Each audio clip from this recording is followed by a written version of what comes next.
Kenapa rambut diubah, bukan diubah sih sebenarnya, kadang hitam, kadang warna lain gitu ya. Kenapa sih begitu? Apa sih ngaruhnya? Kok bisa sih harta, tahta, dan gaya mengalahkan cinta? Nah, sekarang ngomongin kebahagiaan. Assalamualaikum warahmatullahi wabarakatuh. Halo teman-teman semuanya, kembali lagi dengan Mas Lucky. Dan tentu saja teman-teman tahu saya siapa? Saya adalah Om Bram. Nah, untuk hari ini pembahasan yang akan kita bahas bersama dengan Mas Lucky adalah tentang harta, tahta, gaya. Mas Lucky apa kabar? Baik, alhamdulillah. Oke, Mas Bram apa kabar? Mas Om Bram. Om Bram. Iya dong, Om Bram. Om Bram sih alhamdulillah juga baik hari ini, keadaannya alhamdulillah. Berarti udah siap ya kita melakukan pembahasan. Tapi saya ya? edit dikit. Jadi bukan harta, tahta, gaya, tapi harta, tahta, dan gaya. Harta, tahta, dan gaya. Iya. Oke. Beda dikit, tapi maknanya ada. Oke Mas Lucky. Nah, jadi untuk yang pertama nih Mas, yang mau saya tanyakan, untuk urutannya sendiri itu gimana sih Mas? Apakah harus berurutan seperti itu tuh? Waduh.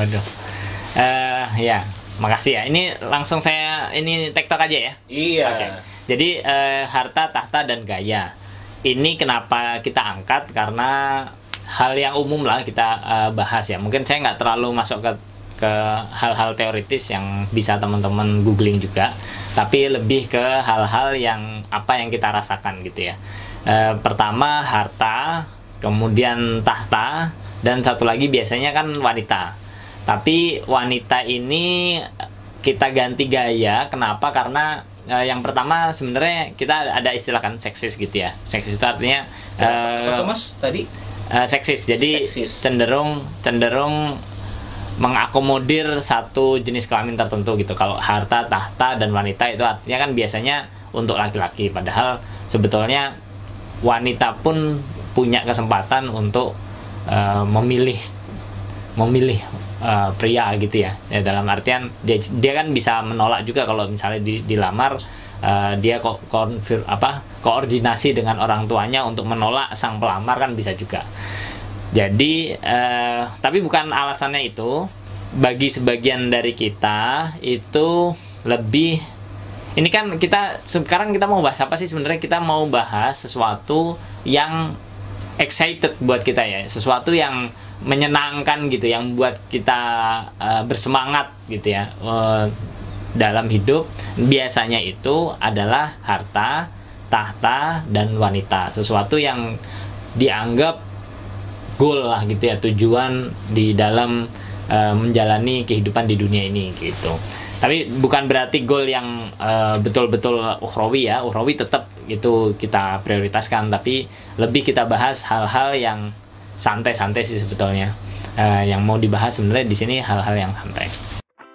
Harta itu kan ya harta lah, kita tahu harta itu masalah duit, masalah mobil. Kalau laki-laki suka mobil, perempuan mungkin suka emas gitu ya, suka perhiasan. Kalau orang-orang yang cenderung lebih senior sukanya tanah gitu ya. Kalau anak-anak yang lebih junior zaman sekarang sukanya mungkin jalan-jalan gitu ya, dalam artian tiket lah gitu. Harta dalam artian finansial untuk mencukupi biar kita bisa jalan-jalan ke luar negeri misalnya. Terus harta, tahta ya. Tahta ya jabatan, bisa jadi jabatan di kepemerintahan, bisa jadi jabatan di kantor gitu ya, di bisnis kita kecil besar itu juga bisa diartikan sebagai tahta. Karena bedanya apa sih harta sama tahta? Ya harta dalam artian kalau misalnya di bisnis gitu ya, harta ya dalam artian dia revenue ya, omset itu juga bisa dikaitkan. Tapi omset ini sendiri bisa lebih ke arah juga tahta, artinya ketika omset besar, perusahaan jadi kelihatan besar, bandingan antara besar kecil itulah ya. Tapi jadi bukan dalam artian kalau revenue kan keuntungan gitu ya. Dalam artian keuntungan kadang kita juga ngejar omset besar, keuntungannya kecil gitu. Kenapa ya? Biar yang lain mati kayak, atau biar keren aja gitu ya. Itu juga bisa dibagi gitu, kalau bisa dibagi cara melihatnya. Nah, yang satu lagi terkait dengan gaya ya. Nah, gaya ini memang diangkat sebetulnya secara spesial, kayak misalnya sekarang kebetulan rambut saya sedikit berbeda warnanya gitu ya. Nah, ini momen juga untuk membahas tentang gaya. Gaya ini sebenarnya ngapain sih diangkat gitu? Kenapa kayak misalnya saya aja deh. Kenapa rambut bukan diubah sih sebenarnya. Kadang hitam, kadang warna lain gitu ya. Kenapa sih begitu? Apa sih ngaruhnya? Terus baju gitu ya. Kadang baju bagus, kadang biasa aja. Nah, ini di luar kenyamanan ya. Ini kita nggak bahas nyaman. Kalau nyaman ini ya confirm bahwa bahannya bagus, potongannya enak dipakai, nggak terlalu kecil di lengan gitu misalnya ya. Ya beberapa ini preferensi kan. Tapi dalam artian kita nggak bahas kenyamanan, kita bahas tentang gayanya gitu. Nah, sekarang balik lagi ke pertanyaannya Om Bram. Urutannya gimana sih gitu ya Om ya? Betul. Nah, urutannya gimana sih? Nah, ini sebetulnya pertanyaan kompleks sekali. Kalau urutannya mungkin teman-teman pernah dengar ada hierarki Maslow ya. Hierarki Maslow itu dia menyatakan bahwa di dalam hidup ini yang paling dasar, ini secara sederhananya ya, teman-teman bisa googling untuk yang lebih kompleksnya. Tapi secara sederhananya adalah hierarki Maslow itu menyatakan bahwa kebutuhan utama manusia yang awal banget itu adalah pemenuhan kebutuhan dasar. Jadi kayak makan gitu ya. Sandang pangan papan ya Mas ya. Sandang pangan. Nah, terus misalnya yang selanjutnya adalah yang gampang ya, lompat lagi ke keamanan gitu ya, kesehatan. Nanti yang terakhir aktualisasi diri. Ini pembahasan panjang juga, bahwa kebanyakan orang memang begitu, tapi menurut saya kita bisa dibalik gitu. Kita kejar dulu aktualisasi diri, nanti otomatis yang bawah-bawahnya kesehatan, keamanan, juga yang sandang pangan itu terpenuhi gitu menurut saya. Jadi ini proses panjang. Kalau kita bahas itu nanti kita punya kesempatan lagi untuk bahas yang Maslow itu, bahwa urutan antara dikaitkan sama kita ya, urutan antara harta, tahta, dan gaya, apakah ini berurutan atau tidak gitu. Nah, ini saya sederhana ya jawab, bisa iya, bisa enggak. Kalau menurut saya enggak berurutan. Tapi juga enggak saling berpisah banget lah gitu. Oke, kembali lagi ke pertanyaan. Jadi ini kan aslinya idiom ini, penulisan ini, harta tahta ini kan yang kita tahu harta tahta wanita ya. Tadi udah Mas Lucky sempat bahas sedikit juga. Ini kenapa gaya? Okay. Kok bisa menyingkirkan kata wanita gitu? Walaupun tadi Mas Lucky bilang ini nggak spesifik gender kan? Nah, itu gimana tuh? Iya. Jadi memang kita juga harus akui ya, kita tetap tertarik dengan lawan jenis itu tetap gitu. Tapi seringkali kita juga gimana ya? Jadi bahwa kita kan tetap tertarik dengan lawan jenis, sehingga kata wanita itu tetap ada gitu ya. Tapi permasalahannya sebenarnya kondisi ketika seperti saya gini. Saya udah nikah ya, terus harta tahta wanita ini tetap seru kan gitu ya. Cuma masalahnya wanita ini mau diapain gitu. Nah, saya juga udah nikah. Ya kita perlu mengakomodir itu juga. Sedangkan excitement kan tetap muncul. Nah, sehingga untuk kondisi saya kayaknya lebih cocok digeser ke gaya gitu ya. Gaya ini lebih ke arah gini loh. Kalau misalnya nih contoh, balik ke rambut saya yang kebetulan sekarang warnanya sedang berbeda dengan kebanyakan rambut orang Indonesia. Apa sih yang seru dari gaya ini? Yang seru beberapa di antaranya respon orang ya. Paling utama memang respon orang. Jadi orang itu ngelihat kita jadi lebih rendah, lebih tinggi, lebih berbeda gitu ya. Itu seru gitu. Itu hal yang seru dan sangat menghibur buat diri kita. Ya walaupun kadang memang ada hal-hal yang sensitif, misalnya celetukan yang kurang pas ya. Kurang pas artinya kita nggak biasa aja dengar celetukan itu. Jadi sensitif lah gitu. Itu sih kadang memang ada, tapi dalam artian ya kan kita bergaya itu juga nggak dipungkiri akan ada respon orang. Ketika gayanya gitu rapi, orang juga akan merespon berbeda ketika gayanya kurang rapi, misalnya gitu ya. Nah, begitu Mas Om Bram. Iya, tapi belum terjawab nih. Jadi kok bisa mengalahkan posisi wanita? Jadi jawabannya di kondisi saya yang sudah menikah, ada baiknya digantikan dengan gaya. Karena wanita itu kan jadi blunder ya kalau misalnya saya ngejar wanita, padahal saya udah ada wanita yang mendampingi saya gitu. Ya mungkin mau 2 kali Mas. Iya, itu juga sesuatu ya. Ini nikah lebih dari 1 itu seringkali diucapkan sebagai lelucon gitu ya. Tapi gini, itu juga perlu saya garis bawahi bahwa nikah lebih dari 1 itu hak ya. Kalau di agama Islam itu kan hak gitu ya. Artinya boleh kan gitu ya. Tapi kan nggak berarti harus ya. Nggak berarti harus. Artinya kita yang memilih untuk tidak menikah lebih dari 1 pun perlu dihargai gitu. Sehingga jok-jok atau lelucon bahwa menikah lebih dari 1, 2, 3 dan seterusnya itu menurut saya perlu ingat bahwa banyak orang dari kita yang tidak menginginkan hal itu gitu. Walaupun itu hak ya, hak itu kan artinya nggak harus diambil dong, gitu ya. Nah, belum lagi kalau kita lihat dari sisi perempuan.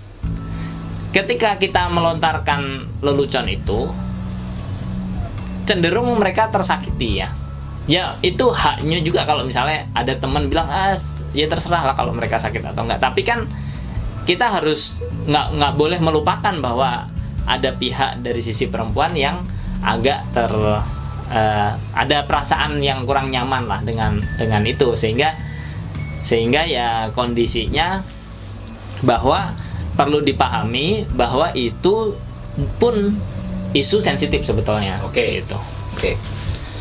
Oke, Mas Luki, selanjutnya nih, ini yang mau saya tanyain, ini juga penting sih. Ini kan 3 hal ya, harta, tahta, dan gaya. Oke. Ini kalau kita bagi secara proporsi, itu sama atau ada yang lebih banyak kah? Atau ada yang lebih sedikit atau gimana tuh? Oke, makasih banyak. Ini pertanyaannya bagus nih. Jadi sekarang kita balik lagi ke istilah harta, tahta, dan wanita. Biar gampang nih untuk jawab pertanyaan ini. Harta, tahta, dan wanita. Kita lihat ke diri kita masing-masing. Terus kita bandingin sama orang lain. Ini beda loh. Jadi ada orang yang lebih, kalau ini 3 ini adalah godaan gitu ya. Ada yang godaannya lebih cenderung ke wanita gitu. Ada yang dia lebih tergoda terhadap tahta. Ada yang lebih tergoda terhadap harta.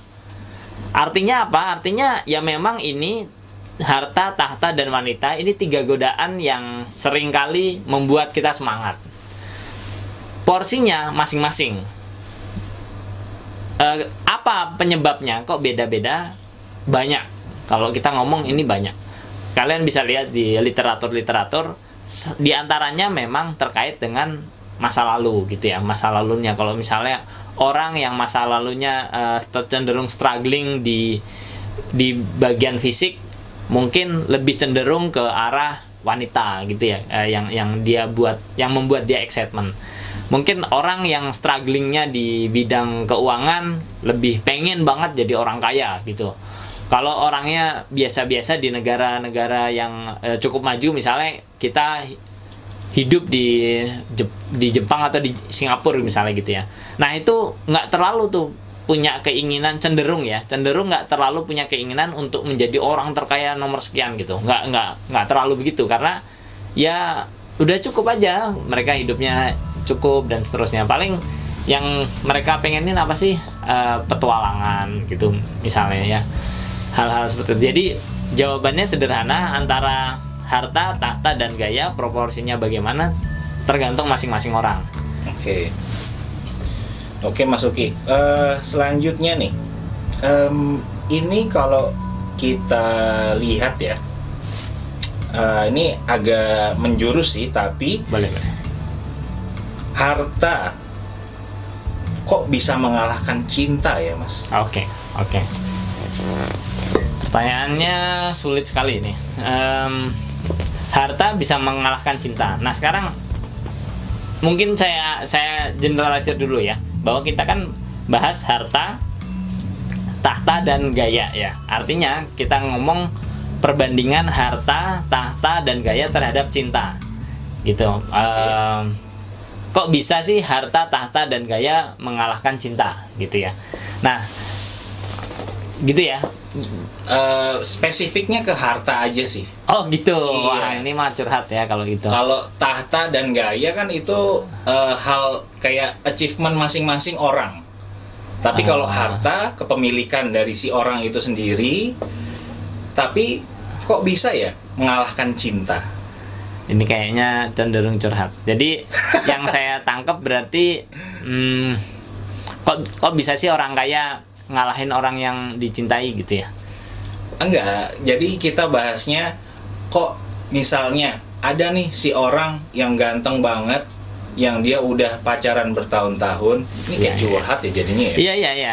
Hampir sama dengan pemahaman saya tadi kan berarti. Iya. Tapi kok ketika nanti kedepannya mau lanjut selanjutnya nggak ada harta yang mencukupi, kalah tuh cintanya dia. Gitu. Iya, oke. Nah, kurang lebih seperti itu ideologinya. Iya. Jadi sebetulnya ini hampir sama dengan tadi yang saya sampaikan. Kenapa sih di urutan itu atau di prioritas itu nggak ada cinta ya? Betul. Jadi atau bahasa lainnya adalah harta, tahta, dan gaya ini lebih mengalahkan cinta. Artinya kalau misalnya orang itu ada cinta, tapi ada orang lain yang lebih punya jabatan gitu, oh ternyata dia milih yang punya jabatan lebih tinggi gitu ya, atau punya harta lebih tinggi gitu, atau gayanya lebih keren lah gitu ya. Kan bisa begitu ya, mungkin kasusnya bukan kasusnya Om Bram, tapi kalau Om Bram mungkin kasusnya harta, tapi bisa jadi orang lain kasusnya di tahta gitu ya. Jadi saingannya saya punya semua Mas, santai Mas. Oh, oke, siap. Gini, kalau saya terus terang nggak bisa ngerasain cinta itu apa, tapi kalau sayang saya bisa ngerasain. Kalau misalnya di ini ngomong bahasa Indonesia ya, ketika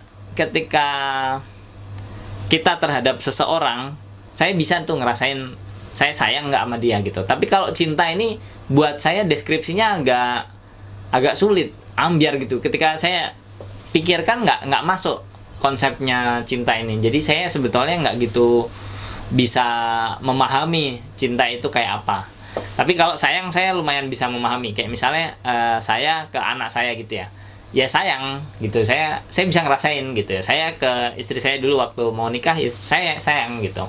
Nah kalau cinta saya agak sulit. Jadi kalau misalnya kita ngomong sayang, oke, kita bisa bahas itu. Tapi kalau ngomong cinta, terus terang saya nggak bisa jawab. Jadi kita ngomong sayang aja, kita biar ada yang bisa dibahas. Jadi sayang itu sebetulnya dasar dari cerita itu tadi gitu ya. Dasar dari cerita itu tadi. Ada sebetulnya hal lain gitu yang masuk ke, jadi maksudnya gini, harta itu kan kita sayang juga ke harta, tahta kita juga sayang ke tahta itu gitu, gaya juga kita sayang ke gaya itu, dalam artian sehingga inilah jadi dasar ke semuanya. Nah sekarang kalau ini dilompatin ke kasus ya, biar gampang tadi memahaminya. Kasusnya adalah antara cinta dan harta gitu ya. Atau mungkin dikonfirmasi kalau istilah pihak yang biasanya merasain dari sisi sononya, ya realistis saja gitu kan ya. Realistis saja, nanti hidup pakai apa gitu. Ini agak kompleks sih, Mas. Kalau artinya sederhananya kalau membandingkan antara cinta dan harta, kok bisa sih harta mengalahkan cinta? Bisa, tapi menurut saya pemahamannya salah gitu. Bukan harta mengalahkan cinta, tapi harusnya cinta juga dibarengi dengan harta, dalam artian untuk posisi pernikahan ya. Nah, tinggal balik lagi, hartanya sebanyak apa itu memang perlu dikonfirmasi gitu. Ini sesi yang lain sebetulnya, tapi nggak apa-apa kita kulik sedikit. Harta itu, jadi misalnya harta berapa banyak, ini pembahasan lain. Kalau misalnya kita mau menikah gitu ya, nah kita perlu bahas, kalau menurut saya dengan calon kita perlu bahas sebetulnya harta sebanyak apa sih yang diharapkan gitu. Once kita memang nggak merasa kebayang atau dia juga nggak bisa nerima dengan kondisi itu, ya udahlah, kalau menurut saya di move over aja, lanjut ke selanjutnya gitu. Nggak perlu ini, kalau misalnya bisa dipaksa ya dipaksa, kalau enggak ya nggak apa-apa gitu. Masih banyak perempuan juga banyak pilihan ke laki-laki juga banyak pilihan ke perempuan gitu. Jumlahnya banyak gitu, artinya di dunia ini jumlahnya banyak, jangan lupa itu. Nah, balik lagi, sehingga dasar harta itu hampir selalu ada. Tinggal masalah apakah hartanya sudah tersedia atau hartanya sama-sama dicari. Ini pilihan gitu, jangan sampai lupa itu, karena pihak perempuan juga seringkali ingin berjuang bersama dengan pihak laki-laki. Nah, ini suka miskomunikasi di sini. Balik lagi, cinta atau di istilah saya sayang itu landasan dari semua itu. Jadi bukan harta mengalahkan rasa kasih sayang, bukan, tapi harta itu juga bagian dari di atas cerita itu tadi. Lanjut. Oke. Oke, Mas Lucky. Ini saya ada pertanyaan untuk salah satu dari 3 hal itu nih. Oke. Jadi kalau kita lihat ya, kalau saya lihat pribadi saya sendiri mungkin ya nih, kayaknya zaman sekarang ini orang lebih ngejar gaya duluan. Kenapa tuh, Mas? Nah, saya konfirmasi pertanyaannya. Jadi sekarang dianggap bahwa lebih banyak ngejar gaya duluan gitu ya? Betul, Mas. Kenapa begitu? Antara iya dan enggak sih sebetulnya. Cuma memang sekarang ada, jadi kalau misalnya kita lihat nih, ada generasi baby boomers gitu ya, ada generasi X, ada Y, ada Z, ada kemudian alpha gitu. Nah, perbedaannya apa sih? Perbedaannya kenapa dikelompokkan dulu gitu. Saya mau cerita kenapa dikelompokkan, ada baby boomers dan seterusnya. Itu ada, kalau sekarang mungkin teman-teman lumayan familiar sama generasi X, Y, dan Z dan alpha gitu ya. Itu boleh dibahas sedikit nggak, Mas? Dikasih tahu nih, X itu apa, Y itu apa, Z itu apa, biar pendengar kita juga paham. Oke. Jadi ini istilah lebih didasarkan pada kejadian di Amerika sebetulnya. Jadi kalau langsung dibawa ke Indonesia, nggak 100% angkanya sama. Jadi gini, kalau misalnya baby boomers itu generasi yang lahir setelah Perang Dunia 1-2 ya waktu itu. Nah, terus ada X, Y, Z, itu sebetulnya dikaitkan dengan perkembangan zaman. Jadi kita melihat stereotip itu kemiripan lah antar orang-orang gitu ya. Nah, cuma memang bedanya apa sih? Kenapa tadi saya bilang antara Amerika dan Indonesia agak sedikit geser? Contoh paling sederhana, TV. Saya waktu masih kecil tahun 90-an itu satu kampung yang punya cuma satu.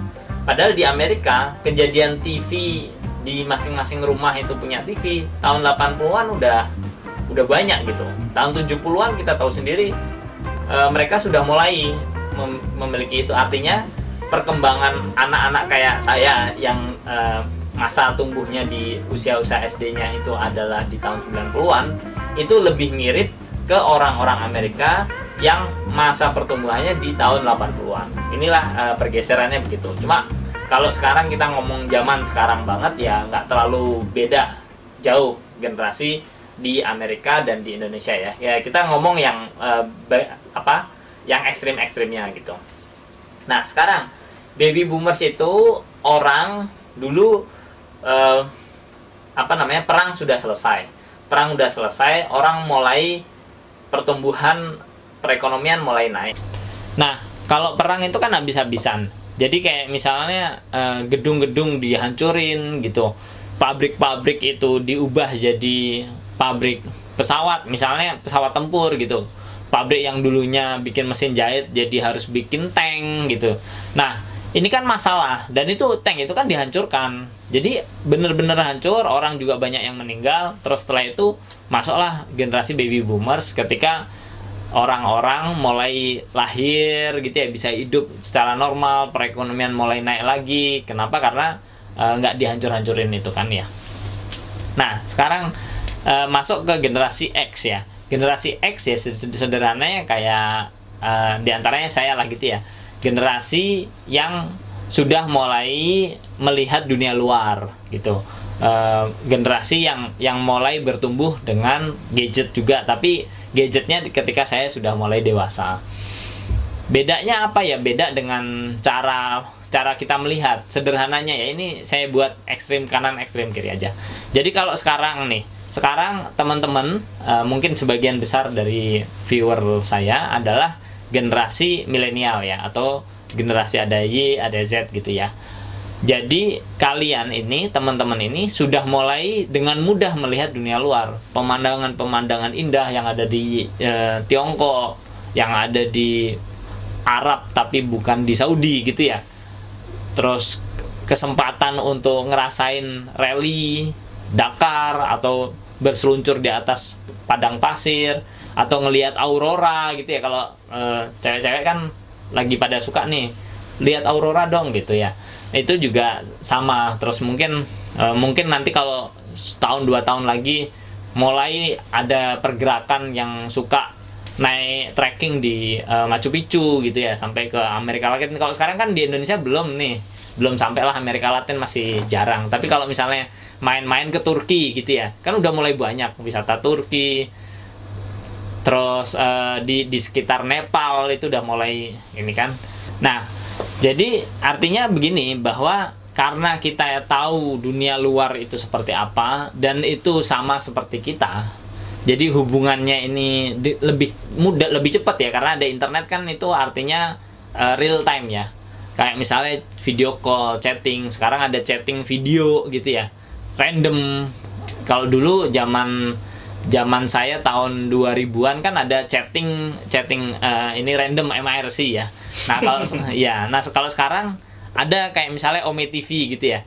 Ini kan chatting juga tapi random juga dan video. Artinya kan real time, kita tahu kondisi sana kayak apa, sana tahu kondisi sini kayak apa. Nah itulah perbandingan ini yang membuat kita lebih terekspos dengan kondisi itu gitu.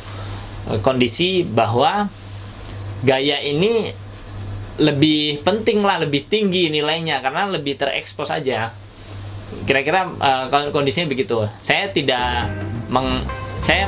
cenderung setuju bahwa sekarang gaya diduluin gitu ya.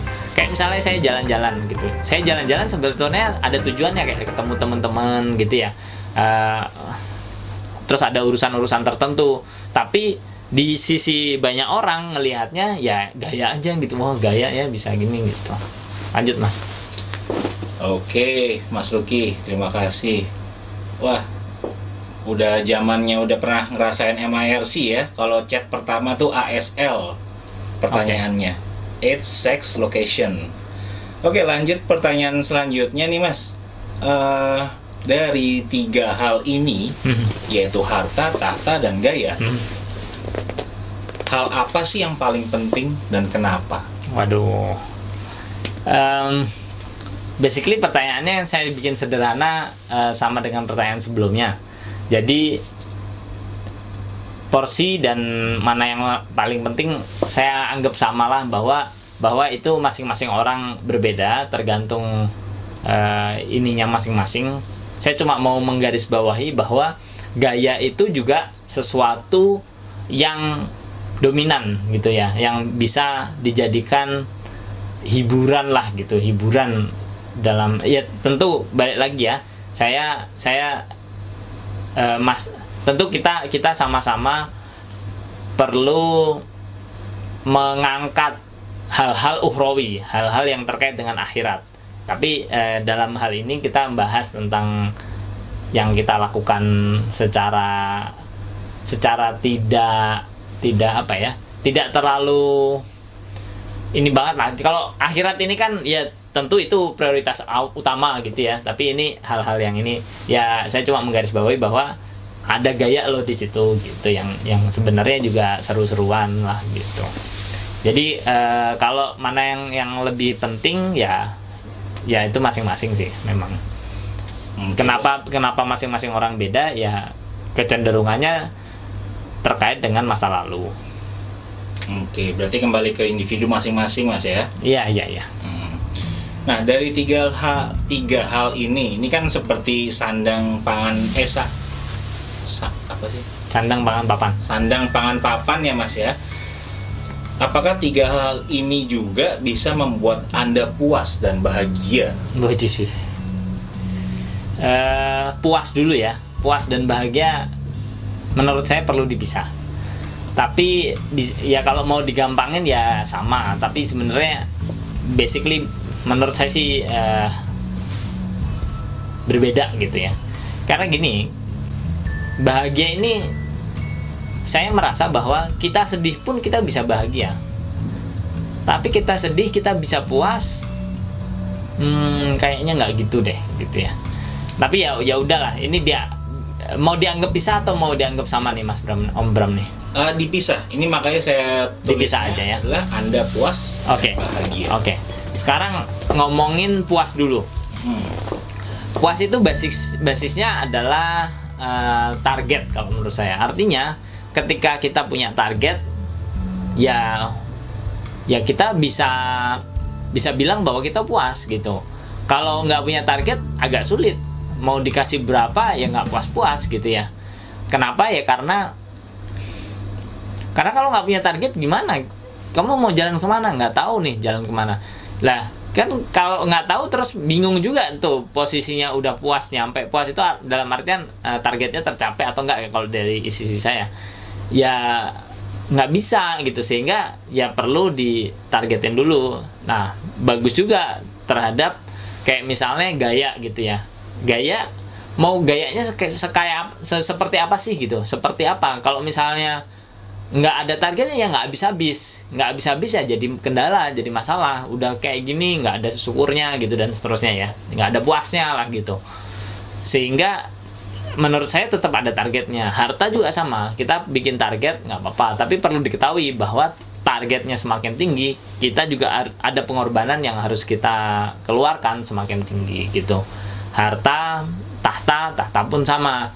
Nah sekarang masalahnya begini, harta, tahta, gaya. Kalau gaya mungkin agak abstrak ya buat teman-teman. Tapi harta sama tahta itu kan misalnya kalau saya lebih cenderung bahwa di usia sekian ada target tertentu yang bisa dicapai dan bisa dinikmati gitu. Balik lagi bahwa target itu butuh effort ya kan. Mana effort kita yang mau kita kasih, nah segitulah target yang mau dicapai, kira-kira gitu. Jadi bertahap nih, di umur sekian kayaknya ini oke, sekian ini oke, sekian ini oke, ya kita tinggal lihat aja dan sisanya kita nikmati, dijalanin gitu. Nah sekarang ngomongin kebahagiaan. Bahagia itu cenderung kita lihatnya dari ujung yang satunya. Bahagia ini itu kayak mensyukuri ya. Once kita mensyukuri, kita bahagia gitu. Artinya, berapapun kita dapat, kita bisa syukuri. Caranya paling gampang, kita lihat sisi positifnya. Oh, kita dapat musibah nih gitu. Ya, oh alhamdulillah lah. Kalau misalnya orang-orang kita gitu ya, kita kan suka bilang, oh alhamdulillah lah kita nggak jadi berangkat nih. Kalau berangkat pesawatnya ada masalah nih gitu. Kalau nggak berangkat saya nggak bisa ketemu kamu misalnya, dan seterusnya.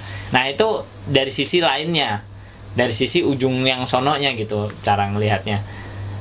Gitu Pak. Oke. Semoga bisa dipahami. Oke Mas Lucky, ini kita mau jabarin lah ya. Baik. Dari harta, tahta, dan gaya.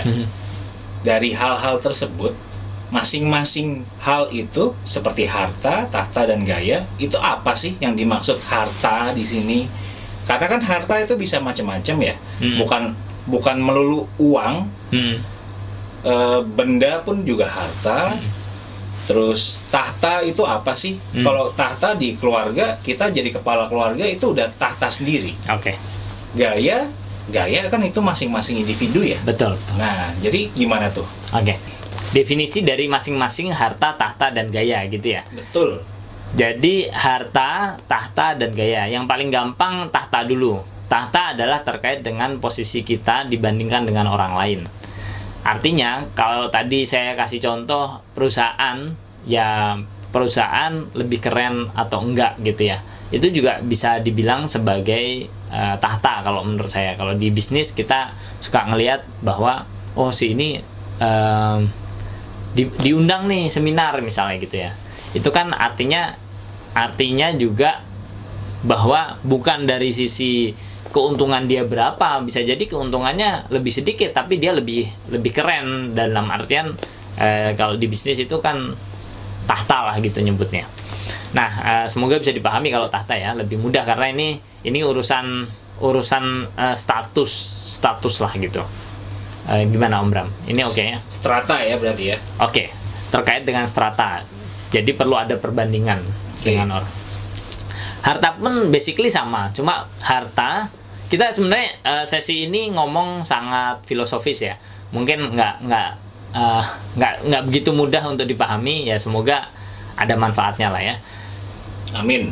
Nah, harta ini sesuatu kepemilikan sebetulnya. Harta ini kepemilikan. Tapi kepemilikan ini saya juga mau menyampaikan bahwa ada namanya social capital misalnya ya. Kepemilikan yang sosial. Tapi social capital kalau di ilmu ekonomi cenderung spesifik sekali. Nah, yang mau saya sampaikan bukan yang di istilah ekonomi itu, tapi di istilah bahwa contoh gini, saya punya kontrakan kecil. Ya, maksudnya saya punya tempat tinggal tapi kecil gitu, kayak ngontrak gitu. Saya ngontrak di sebuah kontrakan kecil. Saya sebenarnya nggak punya mobil. Saya tinggal cukup sederhana, tapi saya bisa makan gitu ya. Saya pintar masak. Jadi, nah dalam kondisi kekeluargaan itu bisa dibagi. Jadi saya dan tetangga saya suka makan di tempat saya gitu. Saya nggak apa-apa, saya seneng karena saya suka masak. Jadi dan duit saya untuk masak cukup. Jadi saya masaknya suka banyak gitu. Tetangga saya suka main ke tempat saya untuk makan. Tetangga saya nggak suka masak, dia juga duitnya pas-pasan, dalam artian mungkin dia dulu sehingga dia punya mobil tapi nggak bisa rutin makan enak gitu ya. Sedangkan saya bisa rutin makan enak karena saya bisa masak sendiri. Nah, tapi di kasus lain dia ini punya mobil yang dengan mudah saya bisa pinjam.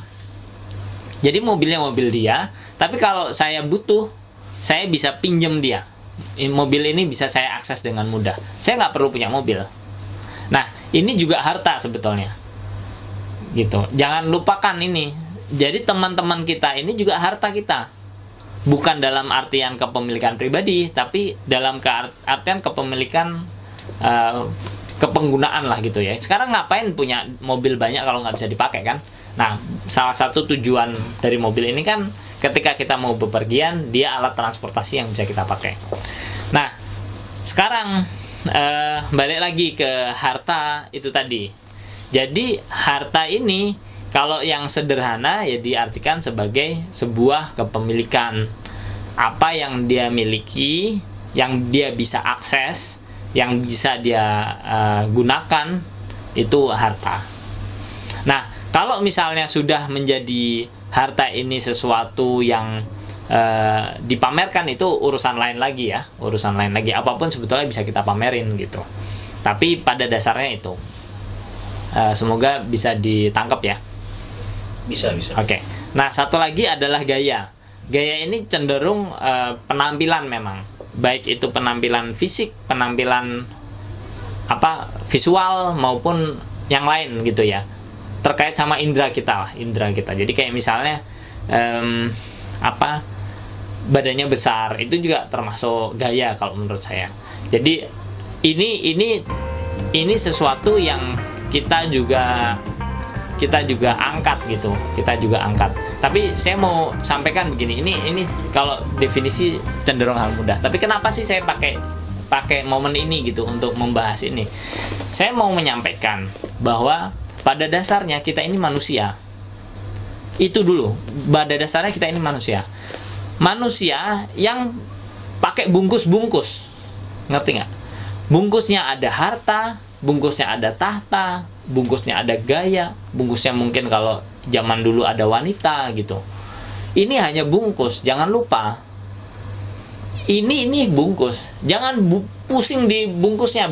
Bungkus boleh kita pusing ya sedikit lah, hiburan aja gitu. Tapi kalau pusing banget di situ, ya kayaknya nggak pas lah ya. Nah, balik lagi, kita ini human, manusia kita ini. Artinya, sekarang sederhana deh. Rambut saya pirang ya. Mungkin kalau orang Indonesia nggak gitu sering ketemu orang pirang. Terus masalahnya apa gitu? Kalau dia terlahir pirang, terus main ke Indonesia, kita merasa, dia orang bule gitu ya. Terus, dia lebih keren, lebih superior itu artinya derajatnya lebih tinggi dibanding kita. Dari sisi mananya gitu? Dia juga merasa dia manusia.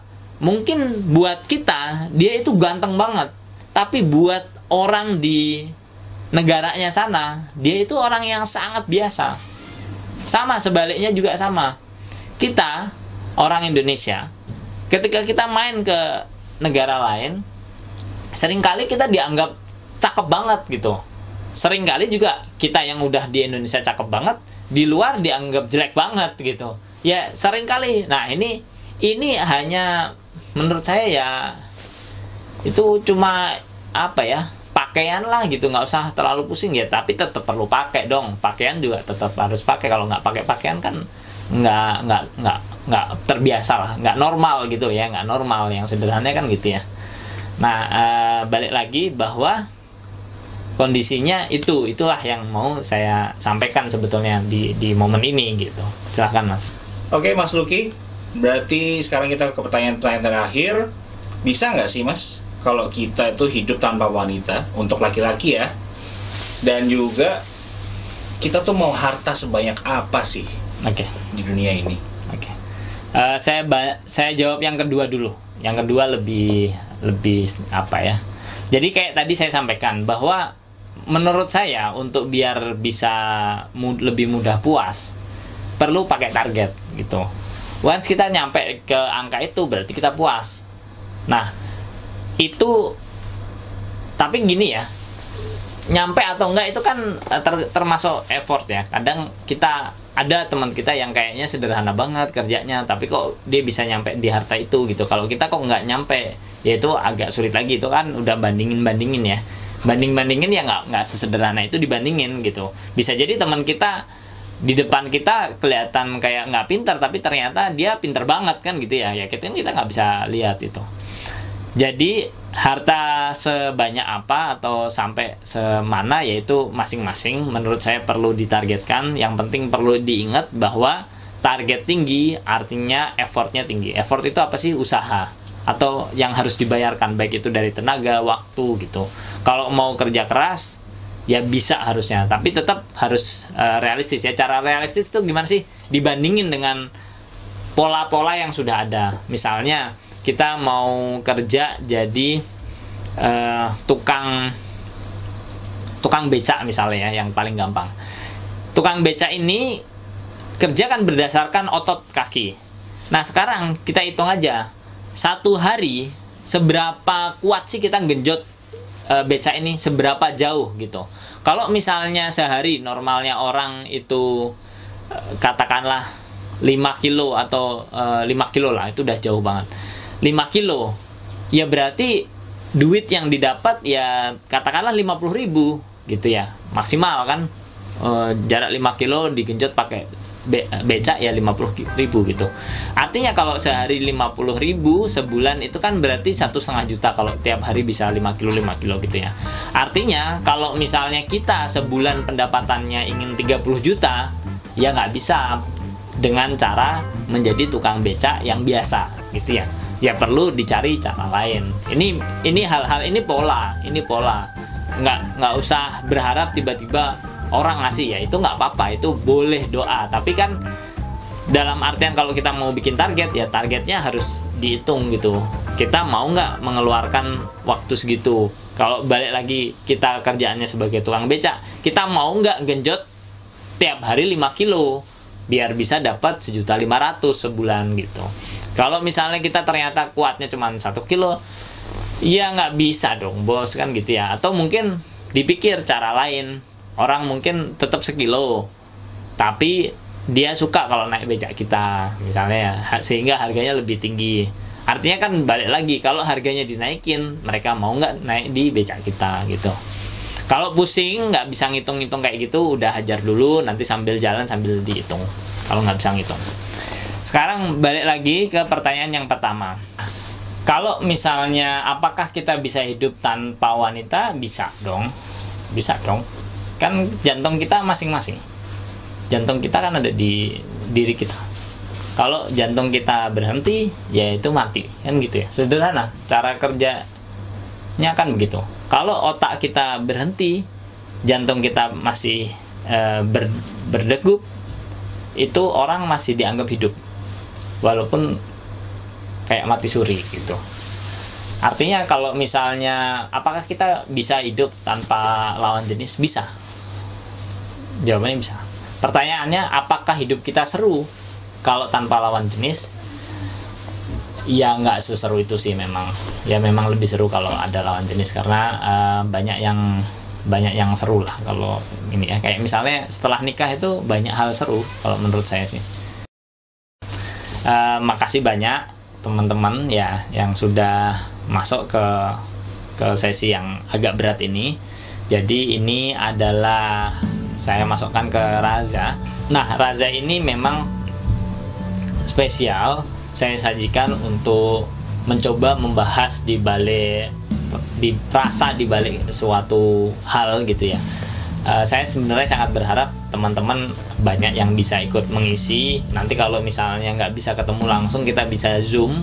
Yang penting teman-teman terbuka atas hal-hal yang mungkin dialami.